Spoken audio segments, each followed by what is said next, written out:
Hello there. Yesterday I played round 1 in the new season of LoneWolf Open Tournament, and this was a very short game. In fact, I blundered in 11th move, and the game was very soon open. So the point I want to make right at the beginning is the stuff I'm telling all the time, and I keep repeating it, that chess is about patterns. So to be a good chess player, you need to have a large base of patterns which you will recognize during the game and over the board. And if you lack patterns, then most likely you will make blunders. So the reason for blundering, the main reason, not only, but the main reason for blundering is lack of pattern knowledge. So if you don't know your patterns, if you're not familiar with certain tactical positional patterns, then you will most likely make a mistake and you will blunder. And this is exactly what happened in this game, because I played some new opening. I mean, it's new for me. I wanted to try something else, just in order to expand my chess knowledge.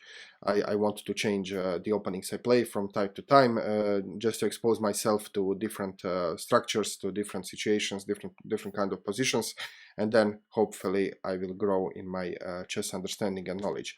So I played opening which I don't usually play, and it so happened that I missed a very, well, now it looks to me like very obvious tactical pattern. And I have to say right in the beginning, this is not about opening. So I didn't make this blunder because I didn't know enough opening theory.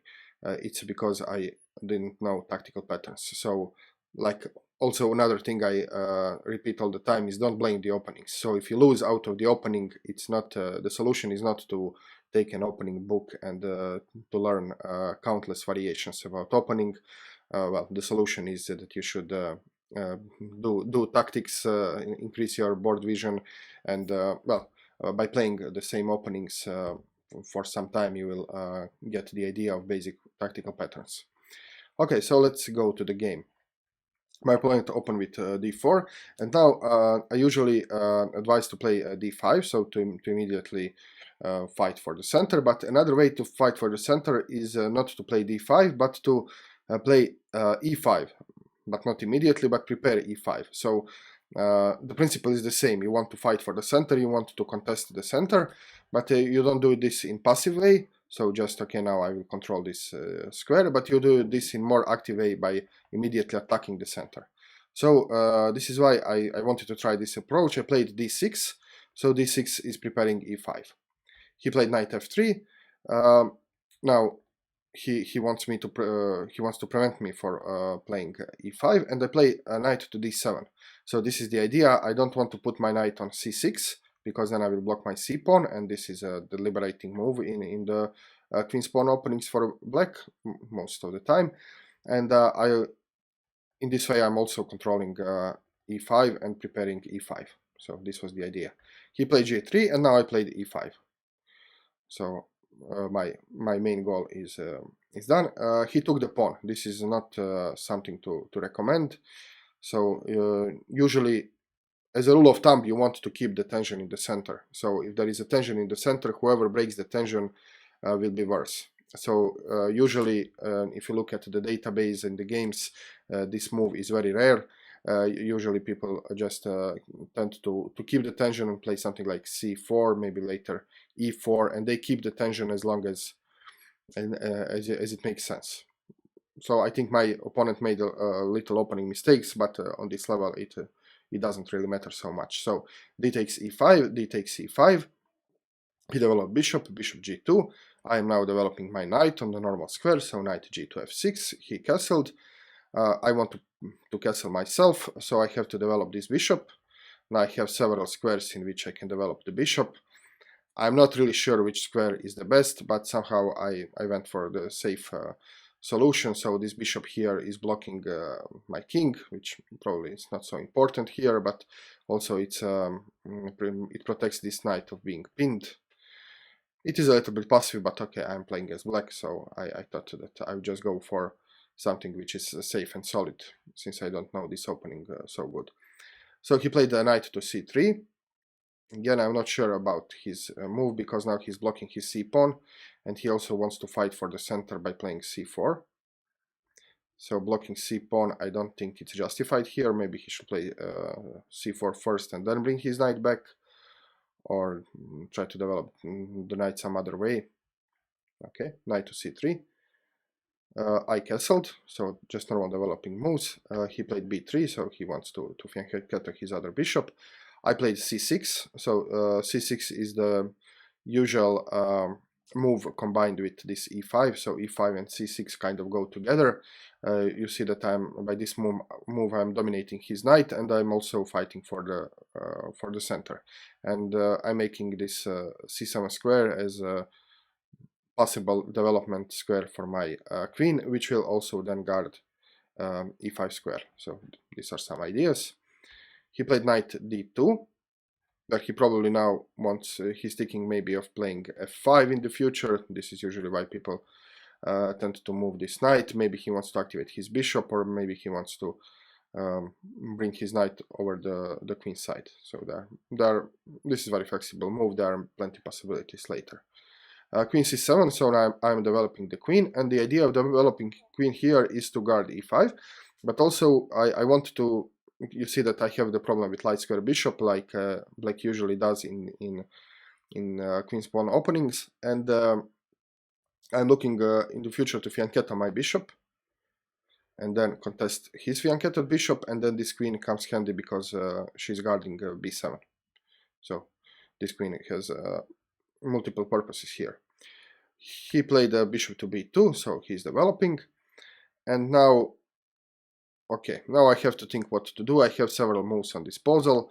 One is to try to fianchetto this somehow, as this is my next plan of development, but also I can postpone this plan and I can make some other development moves, and I played rook to e8 here.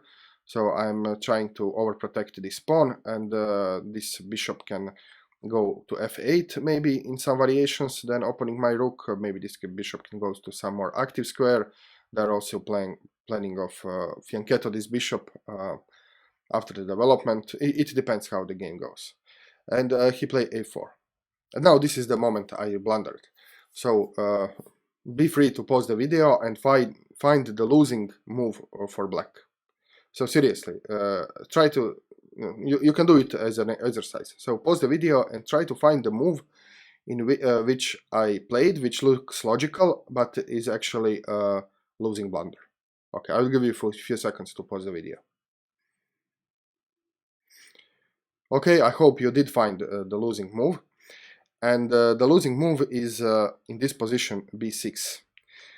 And I missed one very important pattern here. Of course, the idea of b6 was to develop my bishop, but then he played knight to b5, and I could immediately resign here. So the pattern is that this c6 pawn is pinned due to this fianchettoed bishop and due to the fact that he moved his knight. So I am not used to play against fianchettoed r-squared bishop. I did play against Catalan several times, but in Catalan opening usually there is a pawn here on d5, so you don't have to worry about this long diagonal for this bishop. So this is the pattern. This is the pattern I have missed. And now you can see whatever I do, I lose at least at the exchange, and I get in very bad position. Of course, I cannot take the knight because he'll take the rook. My queen is under attack, so I have to move my queen. After I move my queen, he has knight c4, and then he has this fork, because my queen will be, let's say, here, and then he can fork the queen, or he can just take the pawn. So if I move my queen to b8 or to d8, he will take the pawn. If I move my queen to b7, he has this fork. So whatever I do, I'm lost. So at this moment I could easily resign. I did play a few more moves, but it's resignable. So I played queen to b7, he brought his other knight, and now he's threatening this fork. I played queen to b8. He played the bishop takes c6, threatening all kind of things. The most obvious threat is to take the rook. So I played the bishop to b7 to protect the rook, and he took my knight here on d7, which became unprotected. I mean, now after I move this bishop, this knight is attacked twice and defended only once, so he took my knight, and I just resigned the game. I mean, I'm a piece down and with a terrible position. So this is it. This was the short game, and well, who is to blame for this? No one. I mean, it's not lack of opening knowledge. It's not lack of middle game knowledge. It's just a lack of pattern recognition and pattern knowledge. So since I didn't just see this pattern, this possible attack.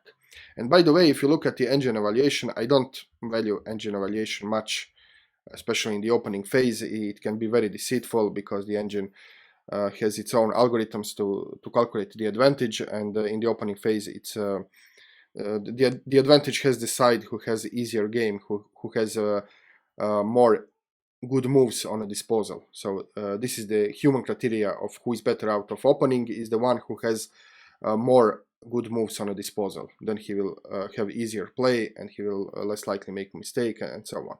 But well, just for the sake of curiosity, I looked at the engine evaluation, and the engine evaluates this minus 0.5 or 0.4, 0.5.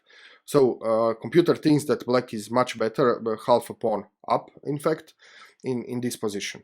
So I would conclude that even though I probably didn't handle this opening perfectly, because I don't know this opening, I just know some few very basic ideas.